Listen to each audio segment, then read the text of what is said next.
Morning dears. बात करते हैं आज गोल्ड के पोजीशन की। पहले हम अपनी कल की एनालाइज देख लेते हैं। कल हमने जब गोल्ड को एनालाइज किया तो 27-30 के पास मूव कर रहा था और मैंने ये कहा था कि अगर ये 27 ब्रेक करता है और इसके नीचे H1 का क्लोज करता है तो ये यहाँ तक आ जाएगा और यहाँ से फिर जो है वो सपोर्ट अगर हुई तो ये दोबारा अपसाइड चला जाएगा, क्योंकि 38 ऑलरेडी ब्रेक था। और कल मैंने ये बताया था कि बुलिश के बहुत ज़्यादा चांसेस हैं, क्योंकि जो वीकली एनालाइज थी उसके बेस पे मार्केट जो है वो कल बुलिश सेटअप कंप्लीट कर चुकी थी। तो इसलिए यही कहा था कि ऊपर के चांसेस बहुत ज़्यादा है, 54 वाला एरिया। और यहाँ पर जो पोजीशन बनी वो आपके सामने है और मैंने ये कहा था कि अगर ये इससे ऊपर निकलता है और 30 से ऊपर अगर ये क्लोज करता है और स्टे करता है तो फिर यहाँ से ऊपर ही जाएगा। और हो सकता है ये 38 और 45 तक जाने के बाद दोबारा वापस आए और वापस आने के बाद 54 का सेटअप दे। लेकिन ये कि ये एरिया काफ़ी अप और डाउन ऑलरेडी बहुत ब्रेक हुआ है, तो ऐसी कंडीशन के अंदर मार्केट अगर स्ट्रांग हो तो फास्ट जो है वो मूव कर भी देता है। जैसे ये लेवल ऑलरेडी ब्रेक है तो ये इस वजह से यहाँ से सीधा ऊपर की तरफ निकल गया। H1 में थोड़ा सा स्टे दिखाया था यहाँ पर 30 के ऊपर, और मैंने यही कहा था कि अगर 30 ब्रेक होता है ऊपर की तरफ और इसके ऊपर स्टे करता है तो जो है वो इजीली ऊपर जा सकता है। अब देखें यहाँ से इसने यहाँ पर 727 के नीचे कोई क्लोज नहीं दिया और ये 30 से ऊपर क्लोज किया, फिर एक और बुलिश और फिर एक सेल और उसके बाद एक स्ट्रॉन्ग बुलिश के साथ जो है वो 38 को ब्रेक क्लोज किया। पिछले टाइम में ये 38 को ब्रेक क्लोज नहीं कर पा रहा था, इस वजह से ये दोबारा बार बार नीचे आ रहा था और कल इसने सीधा उसको ब्रेक किया और वहां से जो है वो 54 लगाया, 54 से भी ऊपर निकल गया फिर 63 तक। तो ये थी हमारी कल की एनालाइज और मार्केट की मूवमेंट। अब देख लेते हैं आज के इम्पोर्टेंट एरियाज क्या होंगे। आज के इम्पोर्टेंट एरियाज की अगर हम बात करें तो इस टाइम ये 54 से 42 वाला जो एरिया है इसके ऊपर स्टे दिखा रहा है और यहाँ पर थोड़ा सा ये देखने में आ रहा है कि H4 का एक ऊपर बुलिश क्लोज है, साथ में एक सेल क्लोज है और ऊपर ये तकरीबन जो है वो 65 तक जा चुका है। अब यहाँ पर दो पोजीशंस बन सकती हैं। पॉसिबल है कि ये यहाँ तक 54 के एरिया को अगर स्टे करता है दोबारा इसको टैस करने की कोशिश करेगा और अगर इसको ब्रेक ना किया और यहाँ पर इस बुलिश सेटअप दिया तो 72 से 77 का एरिया होगा और अगर ये भी ब्रेक होता है तो फिर 83 तक तकरीबन एंड हो जाएगी बाइंग फिलहाल। और अगर तो ये इसके नीचे H1 का भी क्लोज कर देता है तो ये दोबारा जाएगा 63 तक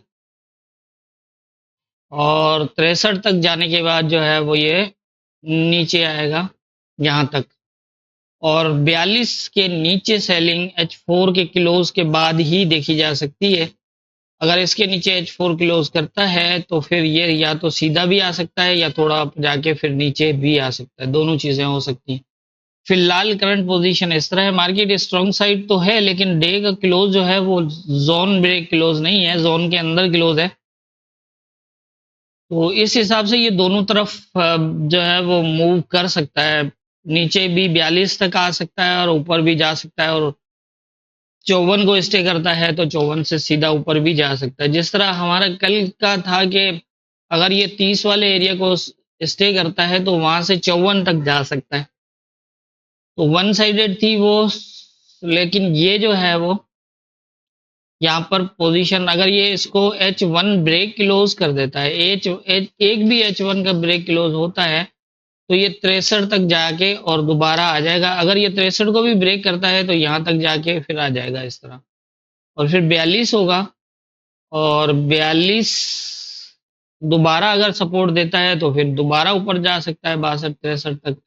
और अगर ये 42 के नीचे H4 का क्लोज कर देता है तो फिर इस तरह की पोजीशन बन सकती है। ये नीचे जो सपोर्ट एरिया है इन यहाँ से जहां से भी अगर मार्केट सपोर्ट दिखाती है तो दोबारा बुलिश भी हो सकती है। ऊपर की साइड 83 मेरा ख्याल है एंड रहेगा, क्योंकि इससे ज्यादा का इसके पास सेटअप मौजूद तो नहीं है। यही है कि अगर ये इस एरिया को टेस्ट करता है प्रॉपर तो यहाँ से नीचे दोबारा 54 तक आ सकता है। और अगर इसको ब्रेक क्लोज कर देता है इस तरह H4 में तो फिर जो है वो ये ऊपर भी इस तरह जा सकता है।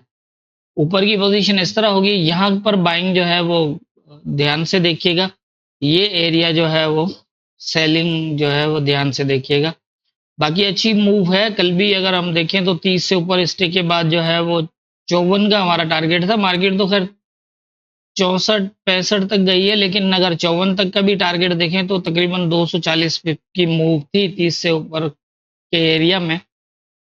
तो इस तरह से जाहिर है हमें अपना एक टारगेट लेना होता है। ये तो नहीं है कि सारी मूव्स अगर उसको कंटिन्यू सही तरीके से जो है वो मॉनिटर किया जाए तो पूरी मूव भी ले सकते हैं। लेकिन ये है कि 240 पिप्स जो मूव है वो एक एनालाइज के बेस पे हो रही है, तो उसमें आप जो है वो अच्छी जो है मूव पकड़ सकते हैं। और नियर अबाउट मेरा तो ख्याल है कि अगर 50 पिप भी डेली ट्रेड होती है तो बहुत बड़ी ट्रेड है ये भी, अगर डेली 50 पिप प्रॉफिट कर ले। जबकि 240 पिप तो जो है वो एनालाइज बेस पे थी। तो आप अपना टारगेट को देखा करें कि आप मेरा टारगेट क्या है डेली बेसिस पे। जैसे मैंने पहले भी बताया कि ट्रेडिंग के अंदर डेली टारगेट होना बहुत ज़रूरी है।